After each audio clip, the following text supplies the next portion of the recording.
శ్రీమాత్రే నమ. జై గురు దత్తాత్రేయ నమ. ఈ వీడియోలో మనం నవంబర్ 24 నుంచి 30వ తారీఖు మధ్యలో జరగబోయే వారఫలాలు సింహరాశి వారికి ఏ విధంగా ఉంటాయి అని పరిశీలించినప్పుడు మరి సింహరాశి వారికి ఈ వారంలో ఒక అద్భుతమైనటువంటి ధనయోగం, రాజయోగం చతుర్థ భావంలో ఏర్పడడం జరిగింది. అంటే మనకి ఏదైనా ఒక భావ ఫలితాలు ఆ భావంలో ఒక యోగం ఏర్పడినప్పుడు ఆ యోగ ఫలితాలు ఎక్కువగా రావడం జరుగుతూ ఉంటుంది. మరి ప్రస్తుతం ఈ రాష్ట్రాధిపతిగా ఉన్నటువంటి రవి ధనాధిపతి అయినటువంటి బుధుడితో కలవడం జరిగింది. అంటే జాతకుడు తన స్వశక్తితో తన ఆలోచనతో ధనాన్ని సంపాదించే ప్రయత్నం చేయడం జరుగుతుంది. మరి బుధుడు లాభాధిపతి కూడా అవడం వల్ల ధనాన్ని ఏ విధంగా ఎర్న్ చేయాలి, దాన్ని ఏ విధంగా ఇన్వెస్ట్ చేయాలి అన్నటువంటి ఆలోచన ఈ రాశి వారికి ఈ యోగ ప్రభావం వల్ల రావడం జరుగుతూ ఉంటుంది. సాధారణంగా ధనం సంపాదించడం ఈజీయే, కానీ దాన్ని సరైనటువంటి పద్ధతిలో ఇన్వెస్ట్ చేయడమే జాతకుడు భవిష్యత్తులో ఉపయోగపడుతూ ఉంటుంది. మరి చతుర్థ స్థానంలో ఈ యోగం ఏర్పడడం వల్ల జాతకుడు ఏదైనా స్థిరాస్తి మీద, భూమి మీద పెట్టుబడి పెట్టే అవకాశం ఉన్నది. సో ఆ విధంగా చేసే ప్రయత్నం కూడా ఫలించే అవకాశం ఉంది. దానికి అనుకూలంగా చతుర్థాధిపతి అయినటువంటి కుజుడు 12వ స్థానంలో నీచపడి ఉండడం జరిగింది. అంటే దాన్ని బట్టి జాతకుడు కంపల్సరిగా ఈ సమయంలో, అంటే ఇంచుమించుగా ఈ యోగం అన్నది డిసెంబరు 15 వరకు ఉండే అవకాశం ఉన్నది.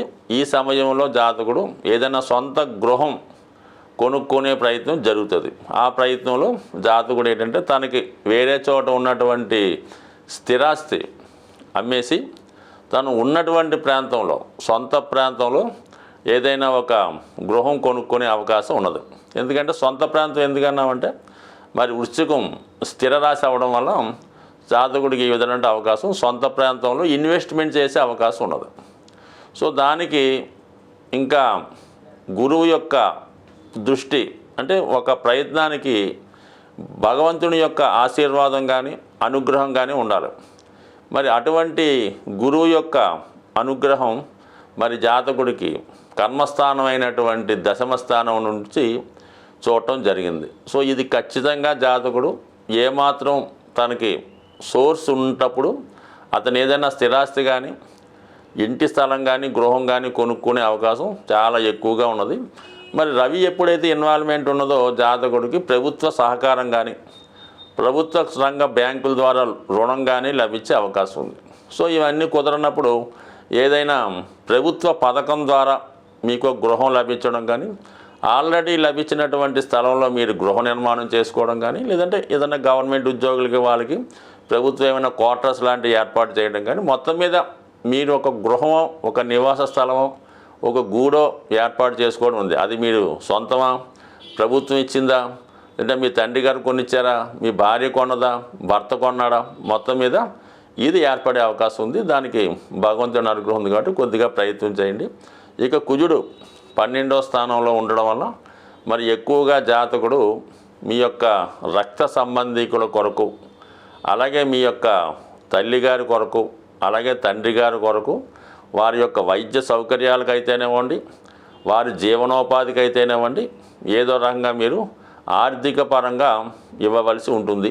సో అది బాధ్యతే అనుకుందాం, అది నష్టం అంటే మిత్రం కాదు. కానీ మొత్తం మీద మీరు ఈ విధంగా తల్లిదండ్రుల రుణం తీర్చుకునే విధంగా వారికి సేవ చేసుకునే భాగ్యం వ్యయస్థానంలో ఉన్నటువంటి కుజుడు ద్వారా మీకు రావడం జరిగింది. బట్ తప్పనిసరి పరిస్థితుల్లో మీ మీద ఆర్థిక పరమైనటువంటి ఒత్తిడి మీ బంధువుల నుంచి ఉండడం జరుగుతుంది.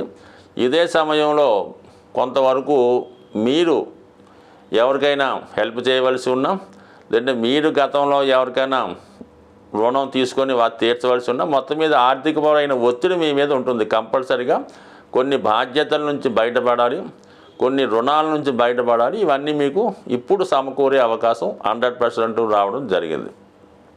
ఇక ముఖ్యంగా ఒక మార్పు ఏంటంటే ఇక్కడ దశమ పంచమాధిపతుల మధ్య ఏర్పడినటువంటి పరివర్తన జాతకుడికి ఉద్యోగంలో ప్రమోషన్ కానీ, లేదంటే ఆల్రెడీ ఉన్న ఉద్యోగాన్ని విడిచిపెట్టి వేరే పెద్ద ఉద్యోగానికి మారడానికి ఈ గ్రహస్థితి మీకు చాలా వరకు సహకరించడం జరుగుతుంది.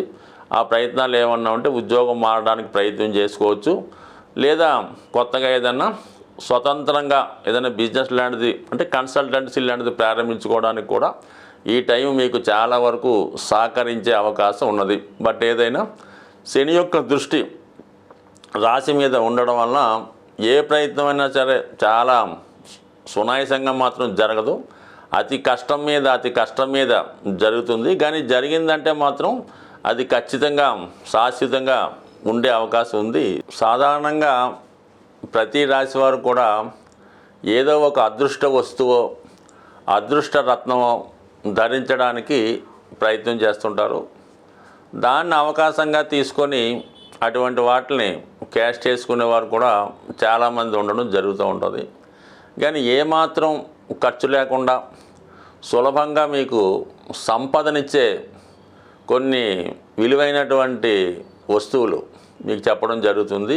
అందులో ఒకటి ముఖ్యంగా మనకి లక్ష్మీప్రదమైనవి, అదృష్టాన్ని కలిగించేవి గోమతి చక్రాలు. ఈ గోమతి చక్రాలు మీరు ఒక 11 సేకరించి మీ యొక్క క్యాష్ బాక్స్లో పెట్టుకోండి. లేదంటే మీరు పర్సులో ఒక గోమతి చక్రం పెట్టుకోండి. లేదా విద్యార్థులు పరీక్ష రాయడానికి వెళ్ళినప్పుడు, ఇంటర్వ్యూకి వెళ్ళినప్పుడు ఒక గోమతి చక్రాన్ని లాకెట్ రూపంలో ధరించినా పర్లేదు, ఉంగరం రూపంలో పెట్టుకున్నా పర్లేదు, అది లాకెట్గా వేసుకున్నా మరి మీకు అదృష్ట యోగాన్ని ఇస్తుంది. అంటే ఇది సముద్రంలో దొరుకుతుందన్నమాట. మనకి సముద్రంలో పుట్టిందే లక్ష్మీ అమ్మవారు, సమస్త వస్తువులు అక్కడ దొరికాయి. కాబట్టి ఈ సముద్రంలో దొరికినటువంటి శంఖాలు అలాగే గవ్వలు, ఈ గోమతి చక్రాలు కూడా ఖచ్చితంగా లక్ష్మీప్రదం లాంటివి. కాబట్టి కేవలం ఇవి ఒక గోమతి చక్రం 10 నుంచి 20 రూపాయలు మించి ఉండదు. ఇది ఖచ్చితంగా ప్రతిఫలాన్ని ఇచ్చే రెమెడీ. లేదు మీ పూజా మందిరంలో అయినా ఒక గోమతి 5 చక్రాలు పెట్టుకొని చాలు. దాని తర్వాత అంత అదృష్టాన్ని ఇచ్చేవి చిన్నపాటి లక్ష్మీ గవ్వలు, దాని పేరే లక్ష్మీ గవ్వలు, చాలా తెలుపు రంగులో ఉండడం జరుగుతూ ఉంటుంది. ఇవైనా సేమ్ గోమతి చక్రాలా పనిచేస్తాయి. కనీసం అవి 11 కానీ 5 కానీ మీ క్యాష్ బాక్స్లో కానీ, అలాగే మీ యొక్క వాహనంలో కానీ, అలాగే మీరు మీ యొక్క బట్టలు దాచుకునే బీరువాలు ఎక్కడ పెట్టుకున్నా అవి మీకు లక్ష్మీప్రదంగా పనిచేస్తూ ఉంటాయి. అలాగే చాలామంది ధనం ఎక్కువగా ఖర్చు అవుతుంది, ఏమవుతుందో అర్థం అవ్వట్లేదు. అంటే అది ఏదో వాడికి బ్యాడ్ హ్యాబిట్ ఉంటుంటుంది, వాడు ఏదో వ్యసనం ఉంటుంది, ఎవరికో ఇన్వెస్ట్ చేస్తుంటాడు, వాళ్ళకి వీళ్ళకి గిఫ్ట్లు ఇస్తుంటాడు. అటువంటి వాళ్ళకి శుక్రుడు యొక్క ప్రభావం వల్ల ఈ విధంగా వాళ్ళు చేస్తూ ఉంటారు అనమాట. వాళ్ళకి ఏంటంటే స్ఫటికమాల అని దొరుకుతూ ఉంటుంది. కనీసం 500 మంచి ఒరిజినల్ దొరుకుతుంది. చిన్నపాటి పూసలు అవి చాలా చల్లదనాన్ని ఇస్తాయన్నమాట. ఆ స్ఫటికమాల ధరించడం వల్ల ముఖ్యంగా స్త్రీ వ్యసనం నుంచి బయటపడతారు, బలహీనతల నుంచి బయటపడటం. ఎవరికైతే స్త్రీ వ్యసనం ఉంటుందో వాళ్ళు ఖచ్చితంగా ఆర్థికపరంగా చాలా నష్టపోవడం జరుగుతూ ఉంటుంది. దాని నుంచి బయటపడే విధంగా ఈ స్ఫటికమాల ఉపయోగపడుతుంటుంది. ఇది కూడా చాలా తక్కువ విలువతో కూడుకున్నది కాబట్టి అది కూడా ధరించవచ్చు.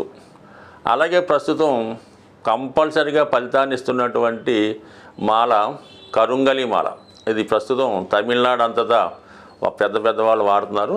ఇప్పుడిప్పుడే మనకి ఆంధ్రప్రదేశ్లో కూడా విరివిగా ఈ కరుంగలి మాల దొరకడం జరుగుతుంది. సో ఈ మాల యొక్క ఖరీదు అంటే అది చెట్టు యొక్క దాని మొదల నుంచి తయారు చేస్తూ ఉంటారు. ఇది 300 రూపాయల నుంచి సుమారుగా 1500, 3000 వరకు కూడా, అంటే బాగా క్వాలిటీగా ఉన్నటువంటిది ఏంటంటే 1500, 2000కి దొరుకుతుంది. కొంత లేతగా ఉన్నటువంటి చెట్టు నుంచి తీసింది 500కి, 300కి దొరుకుతూ ఉంటుంది. బట్ ఏది ధరించినా ఈ కరుంగలి మాల ధరించడం వల్ల జాతకుడికి తనలో ఉన్నటువంటి దిష్టి దోషం తొలుగుతుంది. అలాగే సుబ్రహ్మణ్య స్వామి సంబంధించింది కాబట్టి వివాహ సమస్యలు, రుణ బాధలు తొలుగుతాయి. అయితే ముఖ్యంగా ధైర్యం కాలడం జరుగుతుంది. ప్రతి వాడికి అప్పు ఉంటుంది, అది తీర్చగలిగే ధైర్యం ఉన్నవాడు నిలబడుతూ ఉంటాడు, లేనివాడు ఏదో ఇబ్బంది పడుతుంటాడు. కాబట్టి సాధ్యం వరకు ఇది సాధారణంగా ఎటువంటి నియమాలు లేవు. 99% ఈ ప్రస్తుతం మార్కెట్లో ఫలితాన్ని ఇచ్చే మాల ఈ కరుంగలి మాల కూడా ధరించవచ్చు. అయితే సాధ్యమైనంత వరకు రత్నాల జోలికి వెళ్లకుండా ఉంటేనే మంచిది. సాధ్యమైనంత వరకు ఇప్పుడు మార్కెట్లో 99.9% డూప్లికేట్ రత్నాలే దొరుకుతాయి. అవి ఇప్పుడు మనకు బీర్ బాటిల్ ఉంటాయి కదా, అవి కలర్ బీర్ బాటిల్ని పగలగొట్టి వాటి యొక్క గాజుతో వాటిని పాలిష్ చేసి స్టోన్స్గా అమ్మడం జరుగుతుంది. మనకి చార్మినార్ ప్రాంతంలో ఇటువంటి స్టోన్స్ 100కి 3 దొరుకుతూ ఉంటాయి.